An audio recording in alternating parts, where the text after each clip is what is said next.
Hyderabad central యూనివర్సిటీలో 400 ఎకరాల భూమిని, అటవీ భూమిని ఇవాళ బ్యాంకులకు కుదబెట్టి పైసలు తెచ్చినామని చెప్పి నిన్న పిసిసి ప్రెసిడెంట్ మహేష్ గౌడ్ గారు చెప్తున్నారు.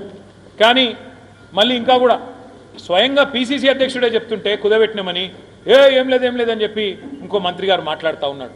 ఫస్ట్ కాంగ్రెస్ వాళ్ళు కూర్చోండి ఒక కాడ, కుదబెట్టినరా, అమ్మినరా, లేకపోతే మొత్తం దోసుకున్నారా, ప్లాట్లు కొట్టి మొత్తం లోపలనే కొట్టేసినరా, ఇది ఏందో కానీ మీరు మాట్లాడుకొని స్పష్టంగా బయటికి రండి, ఏం చెప్పదలుచుకున్నారు.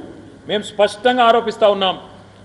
మొన్న జరిగింది సెంట్రల్ యూనివర్సిటీ భూముల్లో కంచెగచ్చిబౌలిలో భారతదేశంలోనే అతిపెద్ద ఫ్రాడ్ ఎట్లా అంటే నేను ఒకటే మాటలు చెప్తా. మీకు ఉన్న సంపద కంటే ఎక్కువ ఉన్నట్టు చూపెట్టి బ్యాంకులను, మార్కెట్లను మోసం చేసి ఇవాళ డబ్బులు తెస్తే ఫ్రాడా కాదా? మీకు అధికారం లేని భూమి అంటే మీది కాని భూమిని నాది అని చెప్పి మీరు తంకా పెడితే అది తప్పా కాదా? ఇది ఫ్రాడా కాదా? అందుకే కాంగ్రెస్ పార్టీ నాయకత్వాన్ని నేను అడుగుతున్నా. మీరే అసెంబ్లీలో చెప్పినారు మొన్న మేము కుదబెడుతున్నామని, నిన్న పిసిసి ప్రెసిడెంట్ చెప్తున్నాడు కుదబెట్టినామని.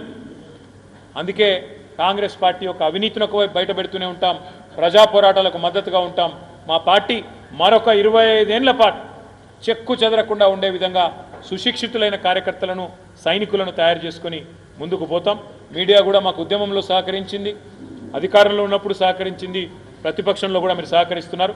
మీకు కూడా ప్రత్యేకంగా ధన్యవాదాలు. మీకు కూడా అక్కడ ప్రత్యేకంగా ఏర్పాట్లు కూడా చేస్తూ ఉన్నాం. కరీంనగర్ నుంచి వచ్చే వాళ్ళకి, హైదరాబాద్ నుంచి వచ్చే వాళ్ళకి కూడా ప్రత్యేక ఏర్పాట్లు కూడా చేయడం జరుగుతుంది. కమలాకర్ గారు, జీవి రామకృష్ణారావు గారు ఆ ఏర్పాట్లన్నీ కూడా చూస్తారని చెప్పి కూడా తెలియజేస్తూ